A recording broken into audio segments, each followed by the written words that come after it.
Les cinémas studios vous invitent à la 25e édition du festival Désir Désir et vous donnent rendez-vous du 14 au 20 février au studio et dans les lieux culturels partenaires. À bientôt. De retour sur le plateau de Tilt, votre Mac des bonnes idées quotidien sur TV Tour Val-de-Loire. On est toujours avec notre pro de la réduction des déchets. Là où elle passe, les déchets trépassent.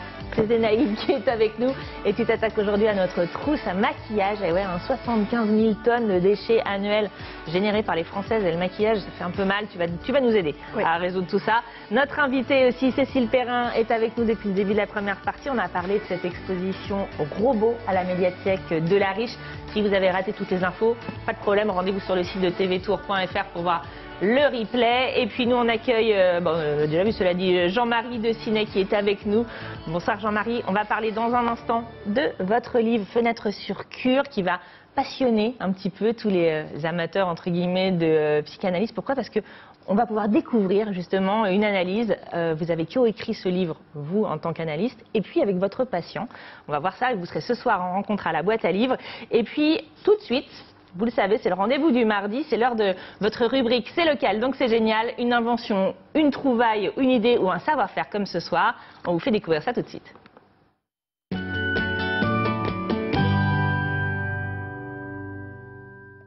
Et Nathalie Frodo est avec nous. Ça va Nathalie? Oui, très bien. Regardez, alors ce n'est pas un sabre laser, chers amis, même si ça y ressemble. Je déploie un petit peu votre savoir-faire. Alors attention, ça peut faire neiger. Il paraît que quand on ouvre un parapluie à l'intérieur, ça porte malheur, ou en tout cas ça fait pleuvoir. Là, ça fait neiger. Là, j'en tiens un. C'est un de vos modèles de parapluies artisanaux. Expliquez-nous un petit peu. Il y a beaucoup de gens qui fabriquent encore des parapluies artisanaux en France? Non, on est très peu.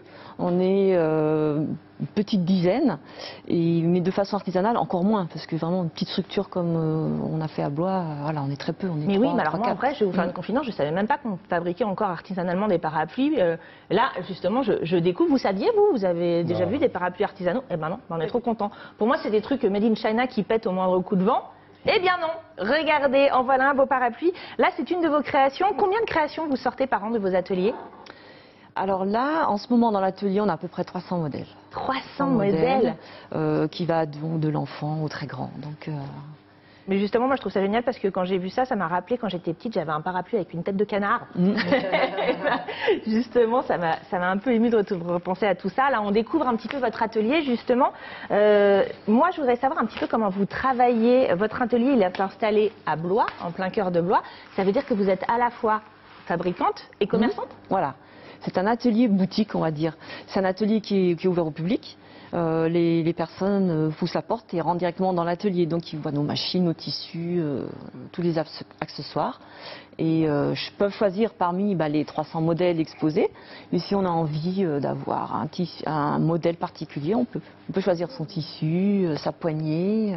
Ouais, on peut avoir quelque chose de complètement unique. Voilà, c'est ça, sur mesure, parapluie personnalisé.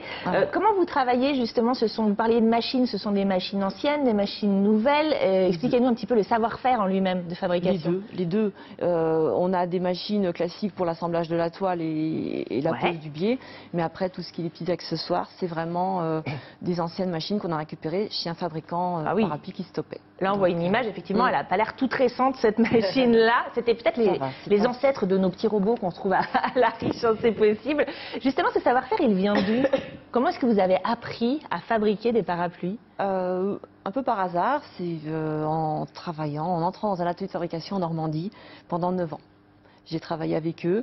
Mais vous n'êtes pas, genre, petite, vous n'êtes pas dit, tiens, je serai fabricante de parapluies. C'était pas c'était un hasard de la vie. Un hasard de la vie, complètement. Là où on s'est installé, il y avait un fabricant de parapluies et je cherchais du travail à ce moment-là. Donc j'ai poussé la porte. Et puis, voilà. C'était le coup de foudre avec les parapluies? C'est un métier aujourd'hui qui vous épanouit complètement?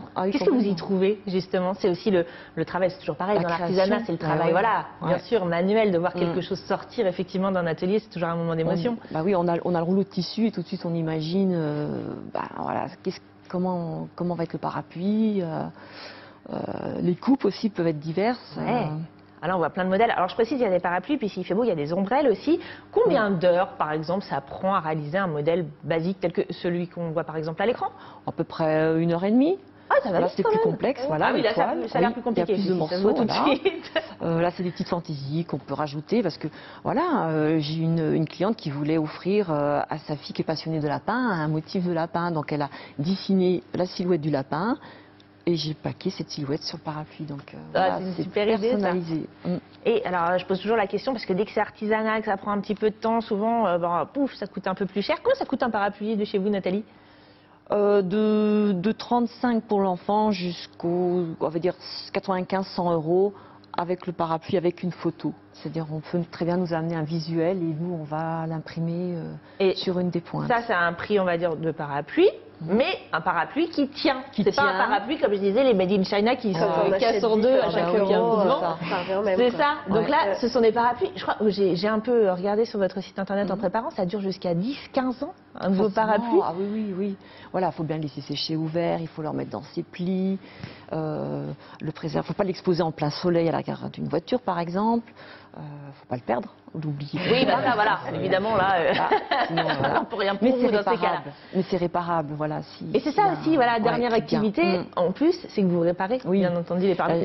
Quand c'est possible, bien entendu. Oui, la jeune dame, elle est revenue cette semaine parce qu'elle avait coincé son parapluie dans la porte. Et puis voilà, je lui ai redressé la baleine, on a changé la baleine et c'est reparti, quoi. Non. Ah, génial. Bon, ben voilà, j'espère que vous avez fait une découverte en tout cas et que vous allez acheter des beaux parapluies made in Blois. La maison des parapluies, ça se passe 2 rue des Fossés du Château à Blois, ouvert le lundi de 14h30 à 19h et du mardi au samedi de 9h30 à 13h et de 14h30 à 19h. La visite, bien sûr, est libre et gratuite. Vous pouvez venir avec les copains. Je vous donne un site internet, c'est www.lamaisondesparapluies.com. Et puis si vous aussi vous êtes local, donc génial, eh bien venez nous en parler dans cette émission. Envoyez-nous un mail à l'adresse tilt@tvtour.fr.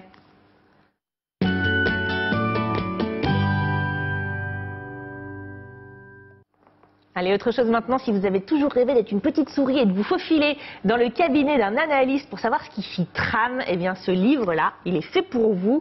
Fenêtre sur cure, c'est paru aux éditions InPress, c'est co-signé par un patient, Dominique Péricard, et le docteur Jean-Marie de Cinetti, qui est notre invité aujourd'hui dans Tilt. Vous serez ce soir, Jean-Marie, à la boîte à livres, la grande librairie de Tourangelle, à 19h30 pour échanger avec le public. Moi, je trouve ça super, l'idée de ce livre, parce que c'est vrai que si on n'a jamais fait d'analyse, ça nous paraît très mystérieux. Là aussi, on ne sait pas du tout ce qui s'y trame, mais pourtant j'avais l'impression que c'était complètement secret. C'est pas couvert par le secret médical, tout ça, ce qui se passe dans le cabinet d'un analyste? Beaucoup d'analystes parlent de leurs patients, généralement de façon anonyme.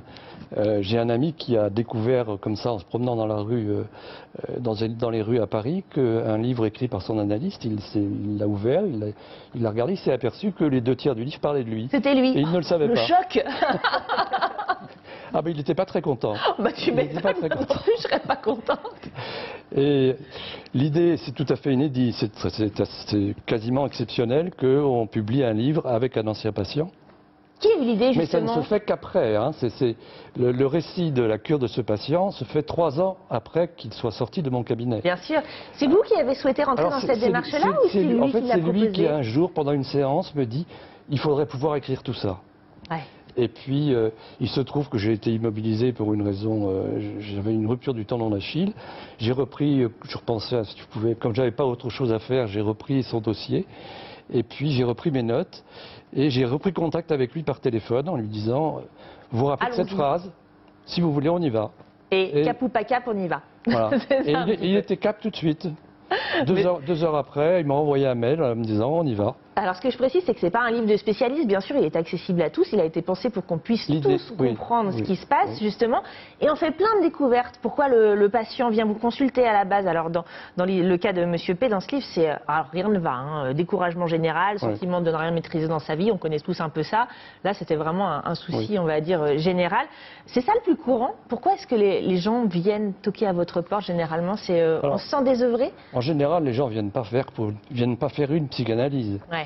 Ils viennent parce qu'ils vont pas bien. Ça va pas. Voilà, ça va pas. Alors il faut prendre le temps d'abord d'entendre ce qui va pas et ensuite de leur proposer longuement comment ça marche. Une démarche. Une démarche, comment ça marche, comment ça fonctionne, qu'est-ce qu'on leur propose. Et puis ils disent oui ou ils disent non. Bien sûr, oui, c'est une démarche conjointe, hein, j'ai envie de dire. Et il faut que le patient soit impliqué. lui, il avait vraiment, il avait un peu tout essayé, hein, je dois dire. Il allait pas bien depuis des années et c'était plutôt une très bonne indication de la psychanalyse, à mon avis. La dépression me semble être une bonne indication, une des bonnes indications. Alors justement, vous pratiquez, dans le livre on découvre un peu, ce que vous appelez le rêve éveillé. Je ne sais pas si vous connaissez, vous, le rêve éveillé. Moi je ne connaissais pas du tout. Non, c'est pas très connu. Alors en fait, la règle fondamentale en psychanalyse, c'est de proposer au patient de dire tout ce qui lui vient à l'esprit. Oui, et puis l'analyse fait... Voilà, l'analyse fait...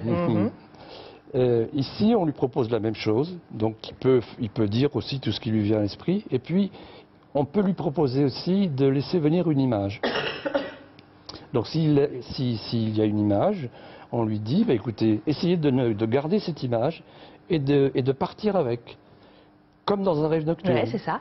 Voilà, donc quand ça marche, parce que ça marche pas toujours, mais quand ça marche, c'est à peu près la même chose qu'un rêve nocturne, mais en présence de l'analyste. Ah, c'est intéressant, ça, je ne connaissais pas du tout. Je disais, on apprend plein de trucs, hein, du côté du patient, bien entendu, mais aussi du côté de l'analyste, parce qu'au final, ce qu'on arrive à voir, c'est un peu comme voilà, deux façons de voir les choses. Il y a sa partie, il y a la vôtre.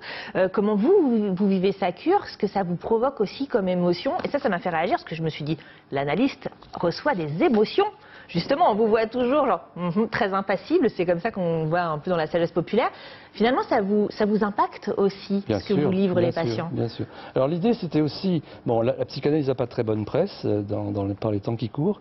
L'idée, c'était aussi de redonner une image positive de la psychanalyse. Et que c'est pas seulement, le psychanalyste, c'est pas seulement le gars qui fait 1-1 derrière le divan, c'est aussi celui qui s'engage.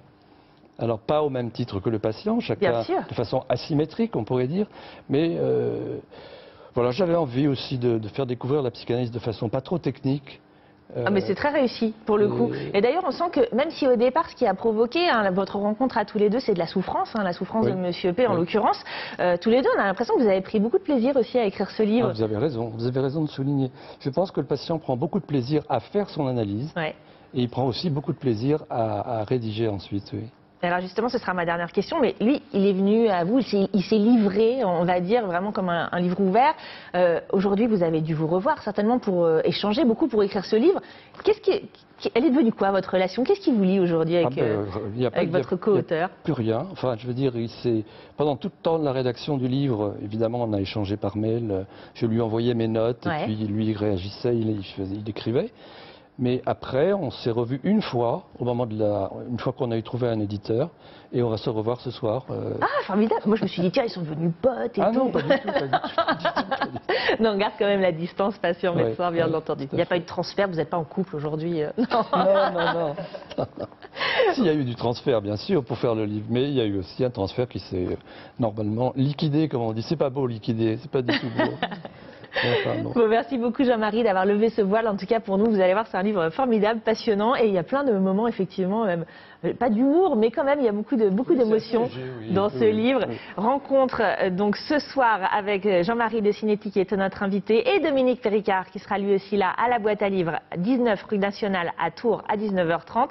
L'entrée est libre bien entendu et puis Fenêtre sur cours, c'est aux éditions Impress et ça coûte 10 €. www.boîtealivres.com pour retrouver toutes les rencontres à venir avec les écrivains. Allez, on va marquer une pause tout de suite.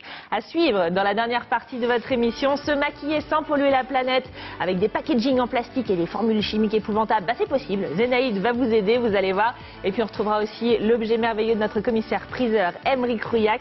On va dire au revoir à nos invités. Merci Nathalie, merci docteur et merci Cécile d'avoir été avec nous. Allez, à tout de suite sur TV Tour.